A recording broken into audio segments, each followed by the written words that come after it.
అందరికీ నమస్కారం. నేను Harish Rangoj. Welcome to crime India. మన మార్గాని భర్త గారు అంటే వైఎస్ఆర్సీపీ అధికార ప్రతినిధిగా ఉన్నటువంటి మార్గాని భర్త గారు మీడియా ముందుకు వచ్చి మాట్లాడడం జరిగింది. జనరల్గా మనం ఏం మాట్లాడినా ఆధారాలు ఉండవు, క్రిప్ట్ ఆధారిత మాటలే ఉంటాయి కాబట్టి ఏం మాట్లాడాడో ఒక్కసారి మాట్లాడదాం.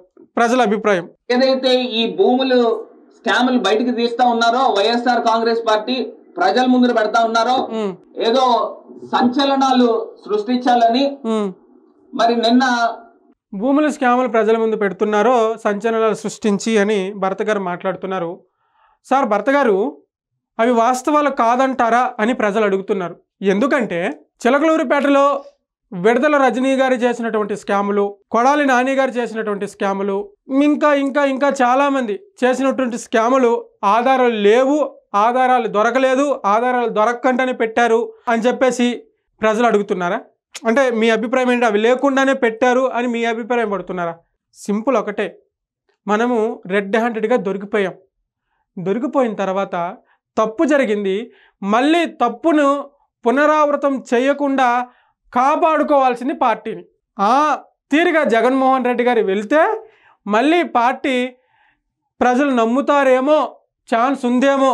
కానీ ఇలాంటి మాటలే మాట్లాడుతూ ఇలాంటివే లేనిపోని మాట్లాడితే ప్రజలు ఇప్పుడు కాదు కదా, మరో 100 సంవత్సరాల తర్వాత కూడా వైఎస్ఆర్సీపీ పార్టీని నమ్మే ప్రసక్తి లేదని ప్రజలు మాట్లాడుకుంటున్నారు. ఒక ఐపీఎస్ అధికారి, నీతి నిజాయితీకి మారుపేరైన ఒక ఐపీఎస్ అధికారి పిఎస్ఆర్ ఆంజనేయులు గారిని ఒక బొంబాయి నటి, అవుట్డేటెడ్ బొంబాయి నటిని తీసుకుని వచ్చి ఏ రకంగా ఒక చిల్లర రాజకీయం ఇక్కడ ఆంధ్రప్రదేశ్ రాష్ట్రం. అప్పట్లో బొంబాయి నటిక విషయం కలకలం రేపింది కదా, ఆమెను తీసుకొచ్చి ఒక రూమ్లో పెట్టి ఆ ఫోటోలు బయటికి రాలేదా భర్త గారు? ఆ ఆడియోలు బయటికి రాలేదా భర్త గారు? ఏం మాట్లాడుతున్నారండి మీరు? అసలు ప్రజలు నవ్వుతున్నారండి, ప్రజలు నవ్వుతున్నారు మన మాటలు చూసి, పార్టీ చేసినటువంటి చేష్టలు చూసి. మీకు ఇంకా ఇప్పటికీ కూడా ఏం జరుగుతుందో రాష్ట్రంలో, మన పార్టీ పరిస్థితి ఏ స్థాయిలో ఉందో రాష్ట్రంలో తెలియకుండా ఇష్టానుసారం మాట్లాడితే ఎట్లాంటి భర్త గారు నాకు అర్థం అవ్వట్లేదు. అప్పట్లో అది బయటికి రాలేదా? ఆధారాలతో సహా దొరికారే, ఇప్పుడు మీరు ఇది ఎట్లా మాట్లాడతారండి? నాకు అర్థం అవ్వట్లేదు. తీసుకుని వచ్చి జిందాల్ లాంటి పెద్ద సంస్థల్ని ఏ రకంగా అవమానపరిచి ఈయన వెళ్ళాడుగా. చంద్రబాబు నాయుడు గారు ఎక్కడికి వెళ్ళారు? దావోస్ వెళ్ళాడు. దావోస్ వెళ్ళినప్పుడు ఏం జరిగిందండి? ఇప్పుడు ఈ లోకేష్ గారు ఇవి చాలా ఇండియా టుడే కాన్క్లేవ్ లోను వీటిల్లోనూ రకరకాల మాటలు చెప్పారు. హైదరాబాద్ కి తెలంగాణకు హైదరాబాద్ ఉంది, కర్ణాటకకు బెంగళూరు ఉంది, తమిళనాడుకి చెన్నై ఉంది, మాకు చంద్రబాబు నాయుడు ఉన్నాడని చెప్పాడు. మరి ఇదే చంద్రబాబు నాయుడే కదా దావోస్ వెళ్ళాడు. దావోస్ వెళ్ళినప్పుడు మరి ₹1 అయినా ఎంఓయూ చేసుకున్నారా అని అడుగుతా ఉన్నా. మరి మన ఐటీ శాఖ మంత్రి ఎందుకో దావోస్ వెళ్ళలేదు. దావోస్ వెళ్ళండి ఐటీ శాఖ మంత్రి గారు అంటే అక్కడ చలి ఎక్కువగా ఉంటుంది, చలి పుడుతుంది, అందుకే దావోస్ వెళ్ళను. అక్కడ ఏం కంపెనీలు ఉంటాయి, నేను కంపెనీలు తీసుకొస్తానని చెప్పి అప్పడాలు, వడియాలు, పిండిడియాలు, బొబ్బట్లకు సంబంధించిన కంపెనీలు ఎంఈఓలు అసెంబ్లీలో మాట్లాడారే, అప్పుడు మీరు ఎందుకు మాట్లాడలేదు అని ప్రజలు అడుగుతున్నారు. దానికి సమాధానం ఏంటి? చంద్రబాబు నాయుడు గారు దావోస్ వెళ్ళి మీటింగులు పెట్టి చాలా కంపెనీలు వచ్చాయి. కంపెనీలు వైజాగ్లో, అమరావతిలో సర్వేలు చేసుకుంటున్నాయి. అవి మీకు తెలుసా? మీ దగ్గర అసలు సబ్జెక్ట్ ఉందో నాకు అర్థం అవ్వట్లేదు. అసలు ఏం మాట్లాడతామో, ఎందుకు మాట్లాడతామో అసలు కనీసం ఏముండదు. మీకు ఒక్క నిమిషం కంపెనీలు అన్నారు కాబట్టి నేను మీకు ఒకటి చూపించే ప్రయత్నం చేస్తాను. అసలు ఎట్లా మాట్లాడతారు, మాట్లాడే ముందు ప్రజలు నవ్వుతారు అనే అది లేకుండా అసలు ఏంటండి? ఇవి కంపెనీలు కాదండి, ఇవి కంపెనీలు కాదా? ఏది హెచ్సిఎల్, గూగుల్, ఇన్ఫోసిస్, టీసీఎస్ ఇవన్నీ కంపెనీలే. ఇవన్నీ వీటితో ఆల్రెడీ చర్చలు జరుగుతున్నాయి. ఆల్రెడీ వాళ్ళు వచ్చి సర్వేలు చేసుకుంటున్నారు. వైజాగ్లో, అమరావతిలో వాళ్ళందరూ సర్వేలు చేసుకుంటారు. టాటా, ఎల్జీ ఎలక్ట్రానిక్స్ చాలా ఉన్నాయి, అశోక్ లీలాండ్, ఇవన్నీ అవే కదా. కోకోకోలా వాళ్ళు కూడా ఇవన్నీ వాళ్ళే. చంద్రబాబు నాయుడు గారు అధికారంలోకి వచ్చినాకనే వీళ్ళతో మీటింగ్లు జరిగినాయి.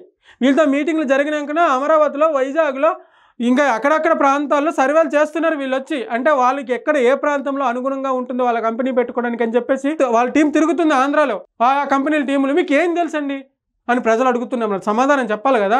మనము దావోస్ వెళ్ళం, దావోస్ వెళ్తే సలిపుడుతుంది మనకి. సరపోని అంతో ఎంతో వెళ్ళి పెద్ద ఆయన మాట్లాడుకొని వచ్చిండు కదా, అంత కంపెనీలు వస్తున్నాయి కదంటే అది కూడా వారసం అని ప్రజలు మండిపడుతున్నారు. ₹1 అయినా చేసుకున్నారా? మరి ఏమైంది మీ బ్రాండ్ ఇమేజ్? మీకు బెస్ట్ ఫ్రెండ్ బిల్ గేట్స్ గారు అని చెప్తా ఉన్నారు కదా, ఆయనతో మీటింగ్లు పెట్టుకున్నారు. ఆల్రెడీ బిల్ గేట్స్ గారు ఆల్రెడీ ఓకే చేశారు కదా, ఆల్రెడీ ఆయన ఒక టీం ఆల్రెడీ దిగింది కదా.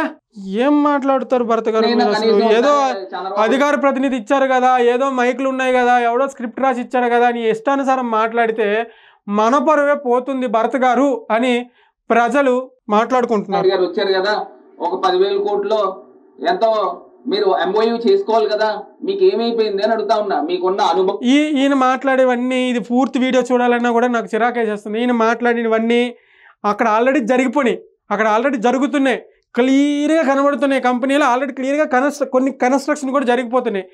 జరిగిపోయిన దానికి కూడా ఇంకా జరగలేదు, ఇంకా జరగవు, ఏం చేస్తున్నారు, ఎట్లా ఉన్నది. అసలు మన పార్టీలో ఉన్నటువంటి వ్యక్తులు ఒక్కొక్కరు బయటకు పోతున్నారు, ఒక్కొక్కరిని మన పార్టీ బయటికి మెడపెట్టి గంటేస్తుంది.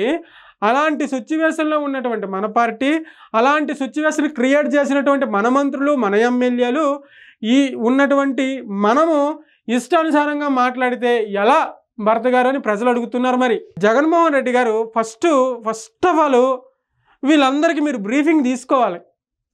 ఎందుకు తీసుకోవాలి అంటే, మాట్లాడేటప్పుడు ఏం మాట్లాడుతున్నాము, ఎలా మాట్లాడుతున్నాము, ఏ అంశం పైన మాట్లాడుతున్నాము అనేది పూర్తి క్లారిటీ అండ్ క్వాలిటీగా మాట్లాడితే ప్రజలకి కొంచెం వింటారు, ప్రజలు కొంచెం చూస్తారు. అంతేగాని మైకులు ఉన్నాయి కదా, వెనక 4 కూర్చున్నారు కదా, ఎవరో స్క్రిప్ట్ రాసి ఇచ్చారు కదా, మా వెనక జగన్మోహన్ రెడ్డి ఉన్నారు కదా, మా ముందు మీడియాలు ఉన్నాయి కదా అని చెప్పి మాట్లాడితే ప్రజలు నవ్వుకుంటారు. జగన్మోహన్ రెడ్డి గారు దయచేసి ఎందుకు చెప్తున్నానో అర్థం చేసుకోండి. ఇలాంటి వాళ్ళందరినీ ఫస్ట్ బ్రీఫింగ్ ఇవ్వాలి. అసలు నీకేం తెలుసు, సబ్జెక్ట్ ఏం తెలుసు, దేనికోసం మాట్లాడుతున్నావు, ఎలా మాట్లాడుతున్నావు, ఫస్ట్ స్క్రిప్ట్ మీద కాన్సన్ట్రేషన్ చేయాలి. సరే, రాసిన ఆయన స్క్రిప్ట్ రాసిన ఆయనకి అవగాహన లేకపో ఉండొచ్చు, మాట్లాడే మనకైనా అవగాహన ఉండాలి. ఒకవేళ స్క్రిప్ట్ రాసిండడానికి ఒకసారి 100కు 10 సార్లు చూసుకోవాలి. చూసి అసలు ఏం రాశాడు అనేది క్లియర్గా అబ్జర్వ్ చేసుకొని మాట్లాడితే మన పార్టీ పరువు మిగులుతుంది. లేకుంటే గంగలో కలిసిపోతుంది మన పార్టీ అని చెప్పి ప్రజలు బాధపడుతున్నారు. దయచేసి జగన్మోహన్ రెడ్డి గారు అర్థం చేసుకుంటారు అనుకుంటున్నాను. అర్థం చేసుకోకపోతే మీ కర్మ, దానికి నేనేం చేయలేను. ఇది ఇవాళ వీడియో. ఈ వీడియో పైన మీ అభిప్రాయం ఏందో కామెంట్ రూపంలో తెలియజేయండి. Thank you.